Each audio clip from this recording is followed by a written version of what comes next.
Hello बच्चों, आज की क्लास में हम टॉपिक लेंगे डिफरेंशिएशन यानी अवकलन।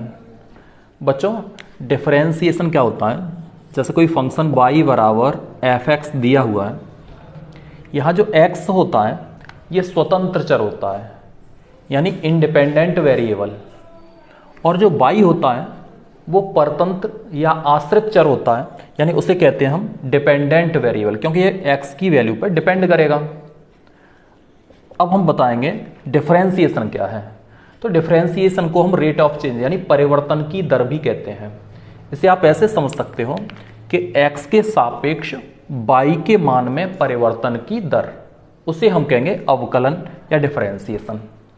जैसे सोचिए आप कि x के मान में यदि मैंने छोटी सी वृद्धि की डेल्टा x की, तो ये नया फंक्शन यहाँ पे क्या बनेगा, F x plus delta x, इस तरह से बन जाएगा।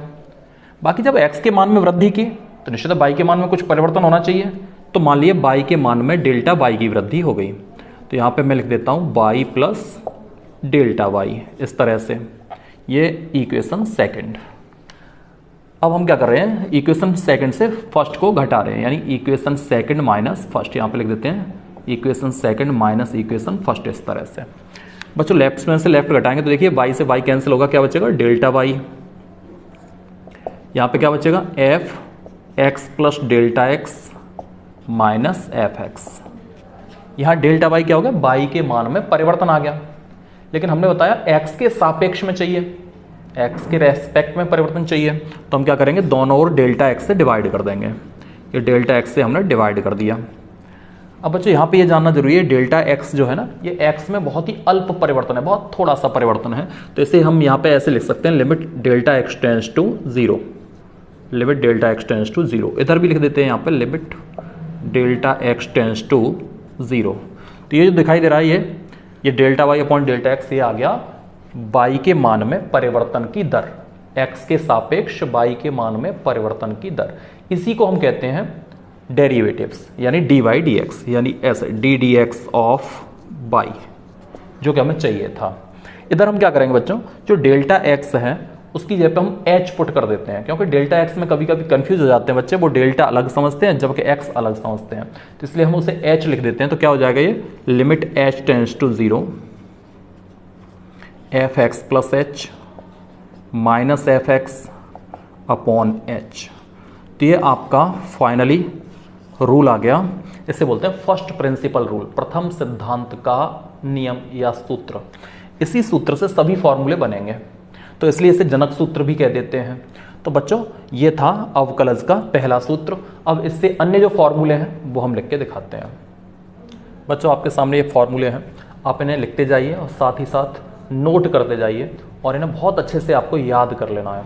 बाकी हमें कुछ बताना नहीं, बस जो भी फंक्शन है उसके आगे डी डी एक्स लिखते हैं। डी डी एक्स का मतलब है एक्स के सापेक्ष डेरिवेटिव यानी अवकल गुणांक, और ये एक्स की पावर एन का है, एन एक्स की पावर एन माइनस वन। इसी तरह से ये सभी फॉर्मूले आप नोट करिए। आगे और फॉर्मूले देखते हैं। बच्चों, आपके सामने ये है त्रिकोणमितीय अनुपातों के differentiation, D d x sine x equal cos x, इसी तरह से अन्य आप नोट कर लीजिए। इनमें सब में कॉमन है, आप देख सकते हो, जिसके आगे सी ओ आता है, जैसे कॉस एक्स या कॉट एक्स या कॉस एक्स, उन सब के फॉर्मूलों में देखो माइनस आएगा। जैसे कॉस एक्स का माइनस साइन एक्स है, इसमें भी माइनस और इसमें भी माइनस। तो इस तरह से आपको याद करने में आसानी होगी। अन्य देखते हैं। बच्चे, आपके सामने इनवर्स वाले फॉर्मूले हैं सभी, इनमें भी वही कॉमन बात है, जो CO वाले फॉर्मूले हैं उनमें माइनस आएगा और बाकी सब प्लस रहेंगे। इनमें एक खास बात और होती है, जो साइन इनवर्स एक्स का फॉर्मूला है वही कॉस इनवर्स एक्स का भी होता है, बस यहाँ माइनस आ जाएगा। ऐसे ही टेन इनवर्स एक्स का formula 1/1 plus x square, cot inverse x में माइनस आ जाएगा। इसी तरह से फॉर्मूले हैं। आगे अब कुछ थ्योरम देख लेते हैं। बच्चों, सामने थ्योरम है। थ्योरम फर्स्ट है डी डी एक्स के एफ एक्स, यानी ये के कोई कांस्टेंट राशि है, तो इसमें हम क्या करेंगे, के को बाहर निकालेंगे, d d x f x. इसी तरह से दूसरा d d x f x plus minus g x. तो सिंपल है, अलग अलग डिफरेंशिएशन करेंगे दोनों का, प्लस के साथ प्लस आएगा, माइनस के साथ माइनस आएगा। कुछ और भी थ्योरम है, देखते हैं। बच्चों, ये तीसरी थ्योरम है, d d x f x dot G x, यानी दो फंक्शन आपस में गुणा में है, तब हम क्या करेंगे, तो यहाँ पे देख सकते हो आप f x d d x g x plus g x dot d d x f x. इसका मतलब है फर्स्ट फंक्शन डॉट सेकंड वाले का differentiation plus second function dot first वाले का डिफरेंशिएशन। आप इसे ऐसे भी याद कर सकते हो, first dot derivative of second plus second dot derivative of first. इस तरह से भी आप याद कर सकते हो, यानी प्रथम फलन सेकंड का अवकलन प्लस सेकंड फलन डॉट फर्स्ट का अवकलन, इस तरह से याद कर सकते हो। इसके अलावा बच्चों यहाँ पे तो 2 ही फंक्शन है, अगर 2 से अधिक फंक्शन आ जाए, जैसे मान लो 3 फंक्शन आ जाएं, जैसे यहाँ पे डी डी एक्स इस तरह से आ जाता है, F x dot G x dot H x, इस तरह से। तो बच्चों उस स्थिति में आप क्या करेंगे, आप ये फर्स्ट सेकंड और थर्ड मानते हुए जैसे फर्स्ट का अवकलन करेंगे, तो फर्स्ट का अवकलन हम एफ डैश एक्स लिख देते हैं, एक ही बात है, d d x of f x लिखें या एफ डैश एक्स मीन्स भी डेरिवेटिव ही होता है। तो फर्स्ट का अवकलन करेंगे, शेष इसे ऐसे ही लिखेंगे जी एक्स एच एक्स, प्लस अब सेकंड का डेरिवेटिव करेंगे यानी जी डैश एक्स, शेष ऐसे ही लिखेंगे F x dot H x, plus third का डेरिवेटिव करेंगे एच डैश एक्स, शेष ऐसे ही लिखेंगे F x dot G x, इस तरह से। यानी फर्स्ट का डिफरेंशिएशन शेष सभी सेम रहेंगे, प्लस सेकंड का डिफरेंशिएशन शेष सब ऐसे ही रहेंगे, प्लस थर्ड का डिफरेंशिएशन शेष सभी ऐसे ही रहेंगे। तो इस तरह से जितने भी फंक्शन हो सबका एक बार में कर सकते हो आप। आगे देखते हैं बच्चों, अगली थ्योरम देखते हैं। अगली थ्योरम है d d x f x upon g x.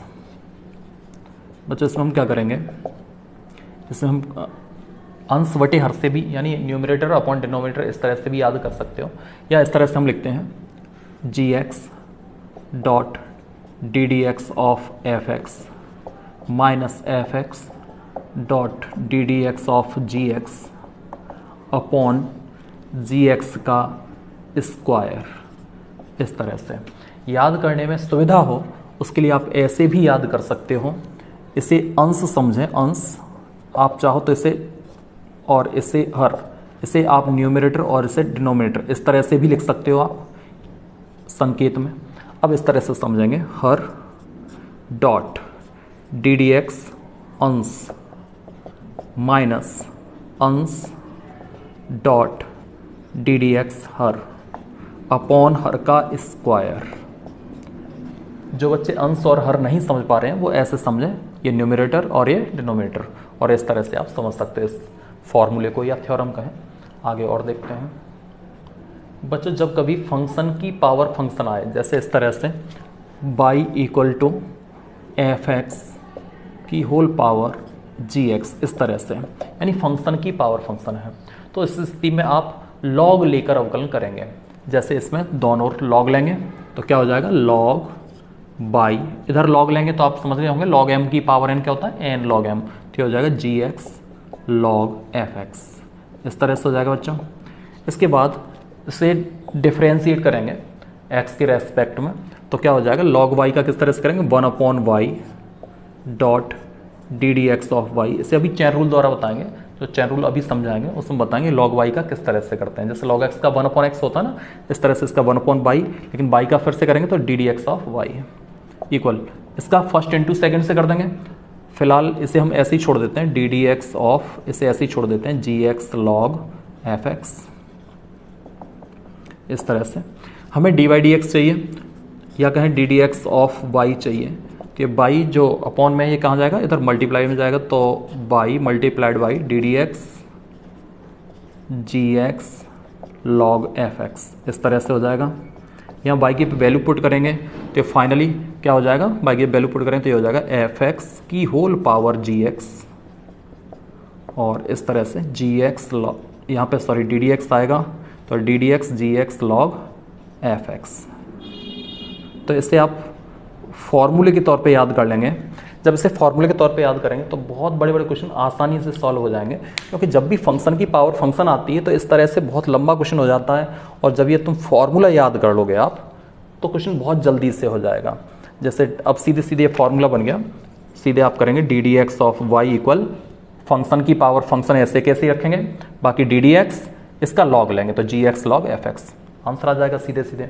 अभी कुछ एग्जाम्पल द्वारा समझा भी देंगे आपको। बच्चों कभी पैरामीट्रिक इक्वेशन दिए होते हैं, पैरामीट्रिक इक्वेशन का मतलब होता है जैसे मान लीजिए x बराबर दिया है एफ टी और y बराबर दिया हुआ है, यहाँ पे y बराबर दिया हुआ जी टी। यानी x और y दोनों के ही मान t के पदों में दिए हुए हैं, तो इसे कहते हैं पैरामीट्रिक इक्वेशन। अब इसमें अगर हमें डी बाई डी एक्स चाहिए यानी d d x of y चाहिए, तो इसके लिए हम क्या करेंगे, थोड़ा ध्यान देना है। डी बाई डी एक्स चाहिए तो हम क्या करेंगे, ये जो वाई है इसका पहले अवकलन करेंगे, किसके सापेक्ष करेंगे, टी के सापेक्ष यानी टी के रेस्पेक्ट में, तो इसे लिखेंगे d d t of y upon, ऐसे ही नीचे एक्स का चाहिए तो इसे लिखेंगे d d t of x, इस तरह से। तो ये फॉर्मूला बन गया।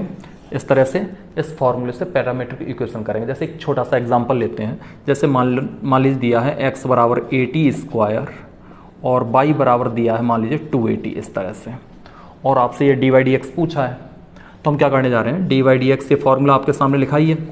डी वाई डी एक्स क्या होगा, जब दोनों की ही वैल्यू टी के पदों में, तो टी के सापेक्ष अवकलन करेंगे, ऊपर y का करेंगे और नीचे x का करेंगे, सिंपल। तो इसे लिखेंगे d d t of y यानी y का अवकलन बटा D d t of x, इस तरह से। अब इसका t के सापेक्ष अवकलन क्या हो जाएगा, 2a हो जाएगा, 2a, और इसका क्या हो जाएगा, इसका हो जाएगा 2at, इस तरह से हो जाएगा, 2a से 2a कैंसिल, 1/t, तो ये आंसर आ जाएगा। हालांकि ये अभी डिफरेंशिएशन हम और अच्छे से समझाएंगे, अभी एक एग्जांपल दिया है, आगे देखते हैं। बच्चों अब देखते हैं एक फंक्शन का दूसरे फंक्शन के सापेक्ष अवकल गुणांक निकालना। जैसे मान लीजिए कोई फंक्शन दिया है y1 इक्वल fx और दूसरा दिया है y2 इक्वल gx, इस तरह से दिया है। अब हमें इस फंक्शन का इसके सापेक्ष अवकल गुणांक चाहिए, तो हम क्या करेंगे, dy1 अपॉन dy2। इसके लिए क्या करेंगे, ऊपर y1 का अवकलन करेंगे यानी ddx ऑफ y1 अपॉन, यहाँ पे y2 का करेंगे तो ddx ऑफ y2, इस तरह से, तो आंसर आएगा। जैसे फॉर एग्जांपल मान लीजिए छोटा सा एग्जांपल लेते हैं, y1 बराबर दिया है x³ और मान लीजिए y2 बराबर दिया है x²। अब हमें चाहिए dy1 अपॉन dy2, तो अभी आपको बताया ऊपर y1 का अवकलन करना है यानी ddx ऑफ y1 अपॉन बटे में y2 का करना है तो ddx ऑफ y2, इस तरह से। तो इसका अवकलन आप करेंगे तो क्या हो जाएगा, 3x² हो जाएगा। अभी आपको बताया था n x की पावर n-1, इस तरह से। ऐसे इसका क्या होगा, 2x हो जाएगा। अब x से डिवाइड करें तो ये हो गया 3/2x, ये आंसर आ गया। तो इस तरह से एक फंक्शन का दूसरे फंक्शन के सापेक्ष अवकल गुणांक निकालते हैं। बच्चों इसके बाद ये ddx ऑफ 1/x, आप इसे सीधे सीधे याद कर लेंगे तो ये होता है -1/x²। हालांकि ये फॉर्मूला नहीं है, लेकिन आप इसे सीधे याद करोगे तो थोड़ा आसानी हो जाएगी, क्वेश्चन जल्दी से कर पाओगे।